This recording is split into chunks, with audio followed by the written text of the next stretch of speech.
Hello class, today we start thermodynamics. Thermodynamics में different processes और different processes में last lecture आपने देखा होगा आइसोकोरिक प्रोसेस। तो यहाँ पे सेकंड आते हैं, यहाँ पे आइसोबारिक प्रोसेस की बात करते हैं। तो देख रहे हैं यहाँ पे आइसोकोरिक प्रोसेस में देखा होगा 7 पॉइंट हमने पढ़ा था, जिसमें कंडीशन था, प्रोसेस इक्वेशन या गैस इक्वेशन, वर्क डन निकालना था, फर्स्ट लॉ ऑफ थर्मोडायनेमिक्स देखना था, इसके अलावा आपका पीवी कर्व, राइट ना। इसी तरीके से स्पेसिफिक हीट कैपेसिटी और 7 पॉइंट क्या हुआ था आपका बल्क मॉडुलस। तो यहाँ भी हर एक प्रोसेस में मैंने बोला था कि ये 7 पॉइंट आपको पढ़ना होगा। तो यहाँ भी आइसोबारिक प्रोसेस में सबसे फर्स्ट पॉइंट अगर देखा जाए यहाँ पे तो कंडीशन क्या होता है आइसोबारिक प्रोसेस का। तो देख रहे हैं यहाँ पे बच्चे, कंडीशन क्या रहेगा, तो आइसोबारिक का मतलब होता है एट कांस्टेंट प्रेशर, राइट। तो यहाँ पे आइसोबारिक प्रोसेस है, तो कंडीशन क्या रहेगा यहाँ पे प्रेशर सिस्टम का या प्रोसेस में देखा जाए तो यहाँ पे प्रेशर क्या आना चाहिए, कांस्टेंट आना चाहिए। तो यहाँ पे कंडीशन प्रेशर कांस्टेंट होगा और वॉल्यूम और टेम्परेचर वेरी करेगा, बट प्रेशर क्या रहेगा, कांस्टेंट। सेकेंड पॉइंट अगर देखा जाए तो हमें क्या मालूम करना है, प्रोसेस इक्वेशन या गैस इक्वेशन। तो प्रोसेस इक्वेशन, अब देखना है यहाँ पे प्रोसेस इक्वेशन क्या बनता है इसके लिए, आइसोबारिक प्रोसेस के लिए। तो ध्यान दे रहे हैं यहाँ पे प्रोसेस इक्वेशन की बात करूं तो यहाँ पे गैस इक्वेशन से ही प्रोसेस इक्वेशन अपन निकालते हैं, PV is equal to NRT. अब ध्यान दे रहे हैं यहाँ पे कोई भी सिस्टम है और इसमें क्या लगा है, यहाँ पे पिस्टन लगा है और गैस फिल है। यहाँ पे क्या होता है, गैस फिल है और यहाँ पे प्रेशर, वॉल्यूम और टेम्परेचर, ये सारी चीजें मालूम है। बस ये ध्यान देना है यहाँ पे कि अगर जो प्रेशर होगा वो कांस्टेंट रहे पूरे प्रोसेस में, तो याद रखना वो आइसोबारिक प्रोसेस बोला जाता है। तो ध्यान देना यहाँ पे नंबर ऑफ मोल भी होगा गैस का कुछ न कुछ, और यहाँ पे गैस कांस्टेंट। तो देख रहे हैं यहाँ पे प्रोसेस इक्वेशन बनाओगे कैसे, तो ये गैस इक्वेशन है, PV is equal to NRT. अब ध्यान देना क्या मैं B by T is equal to इसको यहाँ पे एन आर बाई पी ऐसे बना सकता हूँ क्या। अब इसको इसलिए यहाँ पे इस फॉर्म में कन्वर्ट कर रहा हूँ क्योंकि देखना नंबर ऑफ मोल, क्योंकि कोई भी आप गैस सिस्टम लोगे तो नंबर ऑफ मोल तो क्या रहेगा, कांस्टेंट रहेगा। गैस कांस्टेंट डेफिनेटली क्या रहना चाहिए यहाँ पे, कांस्टेंट। और प्रेशर इसमें कंडीशन दे रखा है कि प्रेशर भी क्या रहेगा, कांस्टेंट। अगर प्रेशर कांस्टेंट रहता है तो ध्यान देना है यहाँ पे क्या ये ओवरऑल टर्म कांस्टेंट आना चाहिए। तो क्या यहाँ पे इसको कांस्टेंट की इक्वल दिखा सकते हैं कि नहीं, भाई नंबर ऑफ मोल भी कांस्टेंट है, गैस कांस्टेंट ही है, प्रेशर भी कांस्टेंट आ रहा है क्योंकि कंडीशन ही है आइसोबारिक का। तो इसलिए V बाई टी क्या रहेगा यहाँ पे, कांस्टेंट। और V बाई टी बच्चे कांस्टेंट अगर आएगा तो यही क्या होता है, प्रोसेस इक्वेशन। पास में आ रहा है V बाई टी कांस्टेंट आना चाहिए। V बाई टी कांस्टेंट क्यों आया, तो इसका रीजन क्या होता है, यहाँ पे N R by P gas equation में देखो तो कांस्टेंट आ रहा है, तो इसलिए यहाँ पे V बाई टी क्या आएगा, कांस्टेंट, राइट ना। अब यहाँ पे थर्ड कंडीशन क्या रहेगा, यहाँ पे दो चीजें देख लिया, यहाँ पे थर्ड पॉइंट क्या रहेगा, देखो कंडीशन क्या हुआ था हमने पढ़ा, प्रोसेस इक्वेशन क्या हुआ, थर्ड क्या होता है यहाँ पे वर्क डन निकालना मालूम करना होगा। क्या मालूम करना होगा हमें, वर्क डन का यू नो दैट फॉर्मूला क्या होता है यहाँ पे, इंटीग्रेशन पी डीवी, ऑलवेज याद रखना है यहाँ पे, और लिमिट V1 टू V2। ये भी समझा देता हूँ यहाँ पे लिमिट V1 टू V2 क्यों ले रहा हूँ। अगर इस सिस्टम में देखो यहाँ पे आइसोबारिक प्रोसेस हो रहा है, तो आइसोबारिक यहाँ पे प्रोसेस में टेम्परेचर जो होगा और वॉल्यूम वो तो वेरी करेगा, लेकिन प्रेशर क्या रहेगा, कांस्टेंट। तो अगर वॉल्यूम वेरी कर रहा है तो इनिशियल वॉल्यूम मान लो यहाँ पे V1 है, बाद में चेंज होकर वॉल्यूम कितना हो गया, V2। इनिशियल टेम्परेचर T1, बाद में चेंज होकर कितना हो गया, T2। बट प्रेशर क्या रख रहे हो यहाँ पे, कांस्टेंट। तो याद रखना ये पूरा प्रोसेस क्या रहेगा यहाँ पे, आइसोबारिक प्रोसेस। क्या चीजें समझ में आ रही है, इसीलिए यहाँ पे लिमिट देखना है। यहाँ पे देखो प्रेशर तो क्या है, कांस्टेंट है, बट वॉल्यूम क्या हो रहा है यहाँ पे, वेरी कर रहा है। तो लिमिट क्या है वॉल्यूम का, V1 टू V2 मीन्स क्या होता है यहाँ पे, initial volume to final volume. तो यहाँ पे प्रेशर अगर कांस्टेंट है तो इसको बाहर कर लो, ये क्या हो जाएगा V1 टू V2 और इधर क्या हो जाएगा यहाँ पे dV। क्या चीजें समझ में आ रही है, क्या इसी चीज को यहाँ पे P और लिमिट यहाँ पे रखते हो तो ये क्या हो जाएगा, V final minus B initial, या इसी चीज को बच्चे बोल सकते हैं यहाँ पे चेंज इन वॉल्यूम। पास आ रहा है। तो ये वर्क डन का फॉर्मूला निकल आता है। अब 3 पॉइंट हो गए हमारे, कंडीशन, प्रोसेस इक्वेशन और तीसरा क्या होता है यहाँ पे वर्क डन। ये सारी चीजें जल्दी से नोट करना आप लोग। अब देखें यहाँ पे फोर्थ पॉइंट जो है वो फर्स्ट लॉ ऑफ थर्मोडायनेमिक्स, इसको इन शॉर्ट देखा जाए यहाँ पे FLT, बात समझ आ रहा है, फर्स्ट लॉ ऑफ थर्मोडायनेमिक्स, किसमें यहाँ पे आइसोबारिक प्रोसेस के लिए।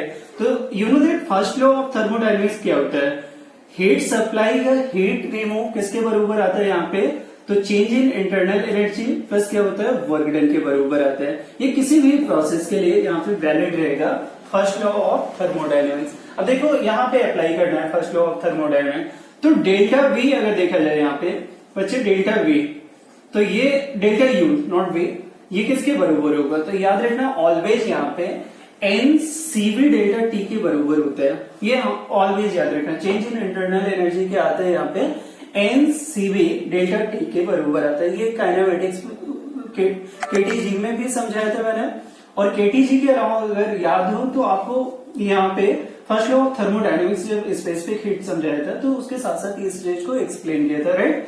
तो ये याद रखना यहाँ पे डेल्टा U क्या आता है यहाँ पे NCV डेल्टा T, मतलब कांस्टेंट वॉल्यूम पे जो भी चेंज आएगा, कांस्टेंट वॉल्यूम पे जो भी चेंज आएगा यहाँ पे अगर देखा जाए हीट सप्लाई कर रहे तो वो डेल्टा U के बराबर होता है, वो इंटरनल एनर्जी होता है। तो फॉर कांस्टेंट वॉल्यूम तो यहाँ पे NCV डेल्टा T, ऐसा डेल्टा W अभी हमने निकाला, N ये क्या आ रहा था यहाँ पे P delta B, P delta B को बच्चे लिख सकते हो आप यहाँ पे NR डेल्टा T, कैसे, क्योंकि यू नो दैट यहाँ पे PV is equal to NRT, आपको पता होना चाहिए। अगर PV is equal to NRT होगा तो यहाँ पे P एच कांस्टेंट रखो, वॉल्यूम में अगर चेंज लाओगे तो डेफिनेटली क्या होता है यहाँ पे टेम्परेचर में चेंज आएगा जरूर, समझ में आ रहा है ना, क्योंकि प्रेशर हमने कांस्टेंट इसलिए लिया क्योंकि ये प्रोसेस क्या होता है यहाँ पे आइसोबारिक प्रोसेस है, राइट। अब देखना यहाँ पे डेल्टा Q का वैल्यू यहाँ पे इस बार देखना यहाँ पे ये क्या आ जाएगा NCP, ध्यान दे रहे हैं यहाँ पे NCP डेल्टा T, इसका मतलब क्या होता है यहाँ पे eight constant pressure, specific heat capacity eight constant pressure, और इधर N हो जाएगा, इधर क्या होता है यहाँ पे डेल्टा T। याद है तो मेयर फॉर्मूला जब आपको लिखवाया गया था तो वो इसी बेसिस से फाइंड किया गया था। आगे देखना है यहाँ पे, अब देखो वैल्यू रखो यहाँ पे, तो FL यहाँ पे लगा सकते हो यहाँ पे first law of thermodynamics isobaric के लिए, तो क्या आ जाएगा आपका डेल्टा Q के प्लेस पे आ जाएगा NCP delta T, delta U के प्लेस पे NCV डेल्टा T, और इधर क्या होता है यहाँ पे NCV डेल्टा T प्लस क्या हो जाएगा यहाँ पे डेल्टा W की जगह पे NR delta T, NR delta T। अब मुझे बताओ यहाँ पे नंबर ऑफ मोल सब में कैंसिल होगा, डेल्टा T कॉमन है, कैंसिल हो जाएगा, तो क्या यहाँ पे Cp is equal to CV plus R। याद रखना ये मेयर फॉर्मूला होता है, ये क्या होता है यहाँ पे मेयर फॉर्मूला होता है, जो कि रिलेशन होता है एक तरीके से specific heat capacity eight constant pressure and specific heat capacity at constant volume of gas, और ये क्या है गैस कांस्टेंट, राइट ना।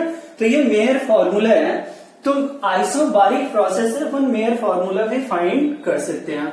अब ये फोर्थ पॉइंट हो गया हमारा first law of thermodynamics, right. Next point पे आ जाते हैं यहाँ पे, नेक्स्ट पॉइंट होगा आपका PV curve, right. Next point क्या होगा यहाँ पे पीवी कर्व, तो ये फिफ्थ पॉइंट है पीवी कर्व। अब देखा यहाँ पे आइसोबारिक प्रोसेस के लिए पीवी कर्व क्या लगेगा, तो यहाँ पे पीवी कर्व का मतलब क्या होता है, यहाँ पे एक साइड आप प्रेशर को यहाँ पे बना रहे हो वाई एक्सेस के अबाउट, और इधर क्या होता है यहाँ पे वॉल्यूम। तो आप सबसे पहले यहाँ पे पीवी कर्व निकालने से पहले आप ये बताओ यहाँ पे delta P by delta we का वैल्यू क्या होगा, क्योंकि यही तो स्लोप आएगा इसका। यहाँ पे अगर इस ग्राफ का देखा जाए स्लोप क्या होगा, तो डेल्टा पी बाई क्या हो जाएगा डेल्टा वी, या यहाँ पे स्मॉल चेंज के लिए क्या हो जाएगा यहाँ पे डीपी बाई डीवी। अब इसका वैल्यू याद रखना है यहाँ पे, क्योंकि चेंज ऑफ प्रेशर क्या आएगा जीरो, आइसोबारिक प्रोसेस है ना, तो आइसोबारिक प्रोसेस में हमेशा याद रखना है यहाँ पे प्रेशर कांस्टेंट होता है। अगर प्रेशर कांस्टेंट रहेगा तो डेफिनेटली यहाँ पे डेल्टा पी का वैल्यू क्या आ जाएगा जीरो, और डेल्टा पी का वैल्यू अगर जीरो आ रहा है तो यहाँ पे डीपी बाई डी, ये जो स्लोप आ रहा है यहाँ पे ग्राफ का वो क्या आएगा यहाँ पे जीरो। तो ग्राफ का स्लोप जीरो आने का मतलब क्या होता है यहाँ पे ये समझना है।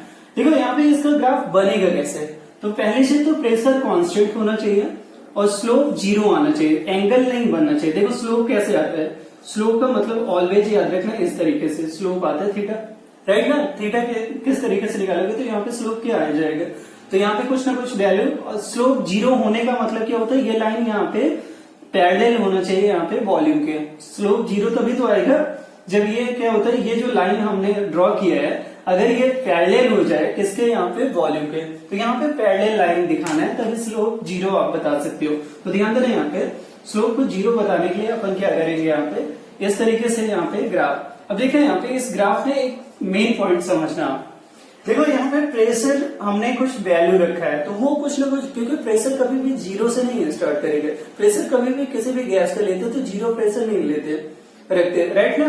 तो इसलिए प्रेशर का कुछ वैल्यू लेकिन कांस्टेंट है प्रेशर। देखो ना अगर इस ग्राफ का एनालिसिस करोगे तो यहाँ पे प्रेशर क्या है, कांस्टेंट है। अगर प्रेशर कांस्टेंट है और वॉल्यूम आप बढ़ा रहे हो तो ध्यान देना यहाँ पे ग्राफ इस तरीके से बनना चाहिए। इसी का जस्ट अपोजिट ग्राफ आपको पूछा जा सकता है, कभी कभी क्वेश्चन में आता है कि आइसोबारिक प्रोसेस है, फॉर आइसोबारिक प्रोसेस वॉल्यूम पहले लिख रहे हो प्रेशर बाद में, तो ग्राफ कैसे बनेगा। तो बच्चे याद रखें यहाँ पे ग्राफ इस तरीके से आएगा, ऐसा क्यों आ रहा है, तो इसके पीछे लॉजिक क्या है कि प्रेशर क्या रहेगा, कांस्टेंट। देखो यहाँ पे प्रेशर कांस्टेंट है बट यहाँ पे वॉल्यूम जीरो से स्टार्ट नहीं हो रहा है, यहाँ पे देखो वॉल्यूम का कुछ ना कुछ वैल्यू आ रहा है, जीरो से नहीं स्टार्ट हो रहा है। तो कभी प्रेशर या वॉल्यूम जीरो से स्टार्ट नहीं होता है, यहाँ पे देखो वॉल्यूम का कुछ वैल्यू आ रहा है और इधर प्रेशर का, बट ये ग्राफ ऐसा क्यों बन रहा है, तो इसके पीछे लॉजिक क्या है।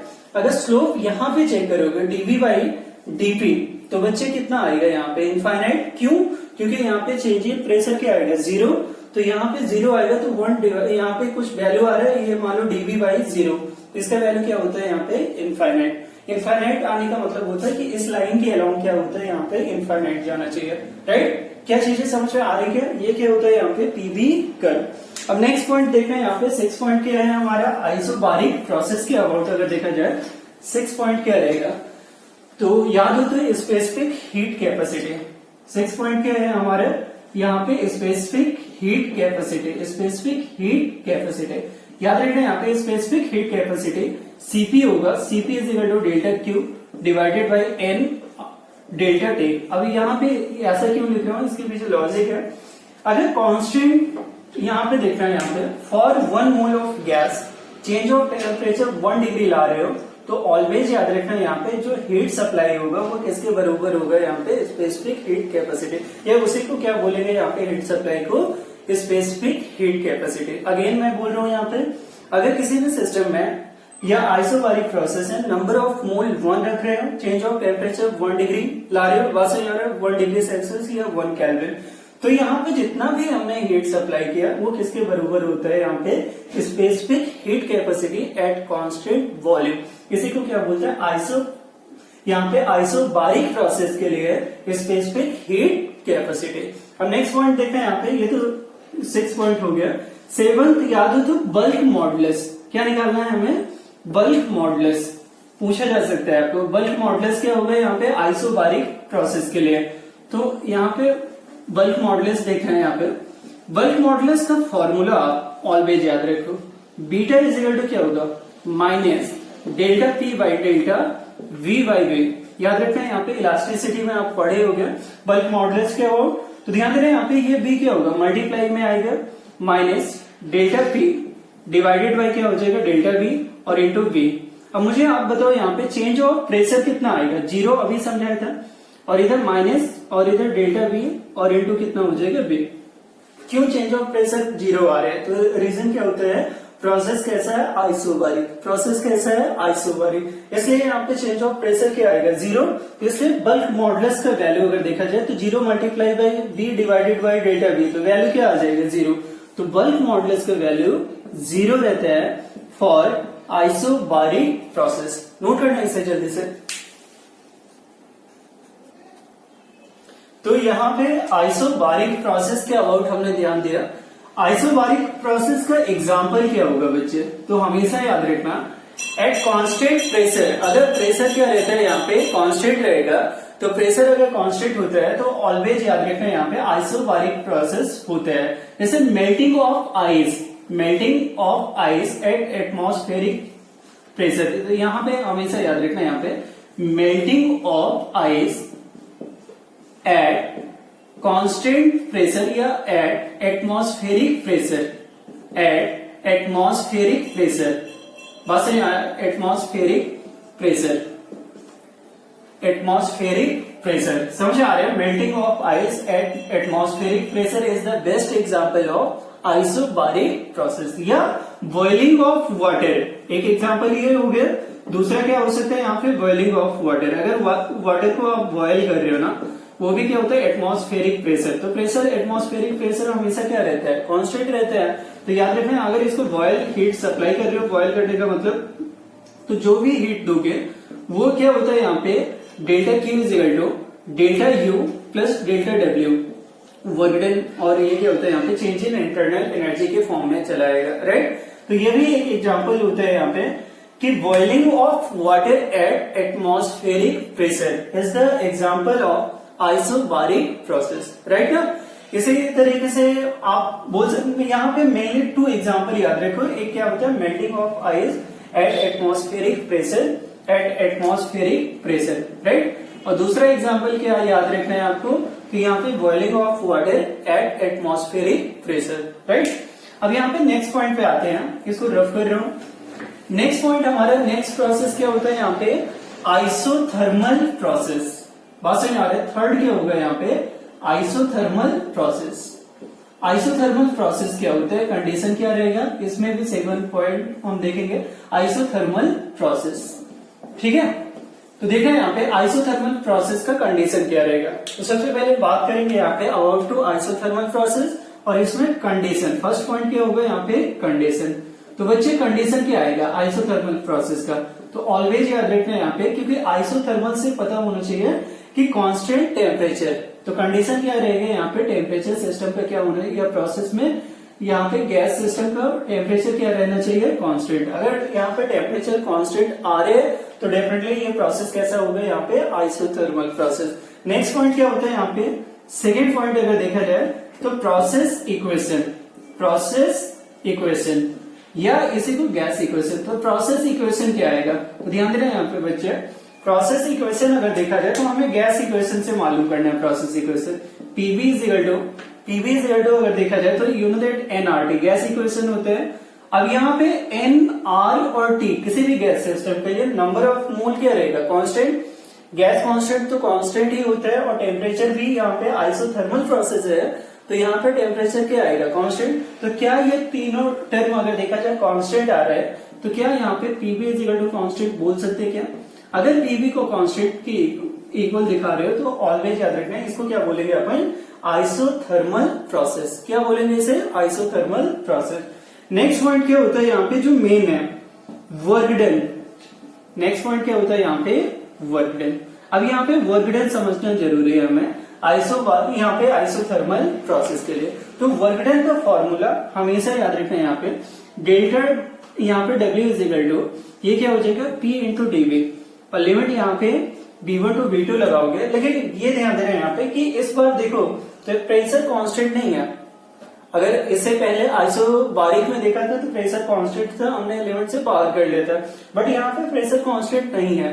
तो अगर प्रेशर कांस्टेंट नहीं होगा तो क्या रखेंगे, तो ध्यान देना यहाँ पे प्रेशर कांस्टेंट ना होने की वजह से यहाँ पे प्रेशर का वैल्यू रखना पड़ेगा। तो यहाँ से प्रेशर का वैल्यू निकाल लो आप, P इज इक्वल टू कितना आ जाएगा, NRT divided by V, right. तो यहाँ पे वैल्यू रखते हो, यहाँ पे ये क्या हो जाएगा, और लिमिट B1 टू B2 ही रहेगा, क्योंकि यहाँ पे टेम्परेचर क्या आ रहा है आइसोथर्मल प्रोसेस में, कांस्टेंट आ रहा है। तो मीन्स क्या होता है यहाँ पे प्रेशर और वॉल्यूम क्या होगा, वेरी करेगा। अगर प्रेशर और वॉल्यूम वेरी करेगा तो डेफिनेटली यहाँ पे ये लिख सकते हो कि B1 to B2 P into कितना हो जाएगा यहाँ पे dV। तो प्रेशर के प्लेस पे कितना आ जाएगा यहाँ पे NRT divided by V into क्या हो जाएगा dV, limit B1 to B2, right. Limit क्या हो जाएगा यहाँ पे B1 टू B2। अब देखो यहाँ पे NRT ये तो कांस्टेंट है, बाहर हो जाएगा, बट वॉल्यूम क्या होता है यहाँ पे, क्योंकि ये आप डिफरेंट यहाँ पे इंटीग्रेट कर रहे हो तो किसके रिस्पेक्ट में है यहाँ पे, वॉल्यूम के। तो वॉल्यूम कांस्टेंट नहीं होगा, वेरी करेगा, तो इसलिए यहाँ पे वॉल्यूम साथ में रहेगा। तो ये ध्यान देना यहाँ पे जो कांस्टेंट टर्म है बच्चे, उसको हम बाहर कर लेते हैं। तो वर्क डन अगर देखा जाए, यहाँ पे कांस्टेंट क्या आ रहा है, nRT, इसको बाहर कर लिया हमने, और इधर लिमिट v1 टू v2, और इधर क्या लिखेंगे यहाँ पे 1/v इंटू dv। अब हमेशा याद रखना यहाँ पे कि इंटीग्रेशन, देखो ये आपको मालूम है कि इंटीग्रेशन 1/v का वैल्यू क्या होता है, तो यहाँ पे log ऑफ v होता है। तो यहाँ पे क्या आ जाएगा, nRT बाहर हो जाएगा, और इसका क्या आ जाएगा यहाँ पे स्टैंडर्ड लॉग, और ये क्या होता है v आ जाएगा, और लिमिट कहां से कहां तक, v1 टू v2। अब ध्यान देना यहाँ पे, क्योंकि आपको पता होना चाहिए इंटीग्रेशन 1/x dx का वैल्यू क्या होता है। तो यहाँ पे स्टैंडर्ड लॉग x, या इसी को क्या बोलते हैं, लॉग बेस ex, राइट ना। तो यहाँ भी वही आ रहा है, तो ये कितना हो जाएगा यहाँ पे nRT। अब एक बार अपर लिमिट, तो यहाँ पे स्टैंडर्ड लॉग v के प्लेस पे कितना हो जाएगा, v2 माइनस क्या होता है, स्टैंडर्ड लॉग v1, राइट, ऐसे लिख सकते हैं अपन। अब देखिए यहाँ पे log v2 minus log v1, इसका मीनिंग क्या होता है, यहाँ पे ये चीज क्या हो जाएगा, स्टैंडर्ड लॉग, राइट, और ये क्या आएगा यहाँ पे v2 बाई v1। ये लॉग का यहाँ पे रूल होता है कि log v2 minus log v1 का वैल्यू क्या होगा, log v2 बाई v1। तो इसलिए यहाँ पे वर्क डन का जो फॉर्मूला आएगा हमारा फॉर आइसोथर्मल प्रोसेस nRT, और इधर क्या होता है ln, या स्टैंडर्ड लॉग v2 बाई कितना होगा, v1। अब ये ध्यान देना, यहाँ पे स्टैंडर्ड लॉग बार बार बोल रहा हूं मैं, तो ये भी एक चीज आपको यहाँ पे बताता हूँ कि जो लॉग होता है, स्टैंडर्ड लॉग, जैसे ln बोल रहे हो, तो इसका बेस क्या होता है, तो ये याद रखना, बेस e होता है, राइट।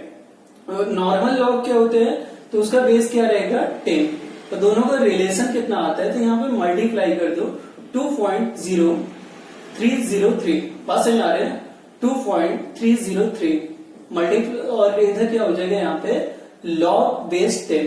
ये क्या होता है, स्टैंडर्ड लॉग और नॉर्मल लॉग के बीच का रिलेशन होता है। तो कितना हो जाएगा यहाँ पे वर्क डन का फॉर्मूला है, अगर देखा जाए आइसोथर्मल प्रोसेस में, तो कितना आ रहा है, तो यहाँ पे कितना, ये nRT ln v2 by v1 आ रहा है, और यहाँ पे ln का मतलब भी समझा है। ln का मतलब क्या होता है, तो स्टैंडर्ड लॉग होता है, शायद दिख नहीं रहा होगा आपको बोर्ड में, यहाँ पे स्टैंडर्ड लॉग और लॉग के बीच का रिलेशन, इसको थोड़ा सा सीधा लिख देता हूँ। ये याद रखना, स्टैंडर्ड लॉग को ln या क्या बोलते हैं यहाँ पे log बेस e, और ये किसके बराबर होता है, नॉर्मल लॉग से कंपेयर करो तो 2.303 टाइम्स ऑफ क्या होता है यहाँ पे नॉर्मल लॉग, जिसका बेस कितना होता है यहाँ पे 10। ये याद रखना है आपको, राइट। तो यहाँ पे हमने आइसोथर्मल प्रोसेस के बारे में बात किया, वर्क डन तक यहाँ पे 3 पॉइंट मैंने फाइंड किया। नेक्स्ट लेक्चर में आपको इसका ग्राफ, इसके एग्जाम्पल, बल्क मॉडुलस क्या आएगा, ये सारी चीजें आपको समझाऊंगा मैं।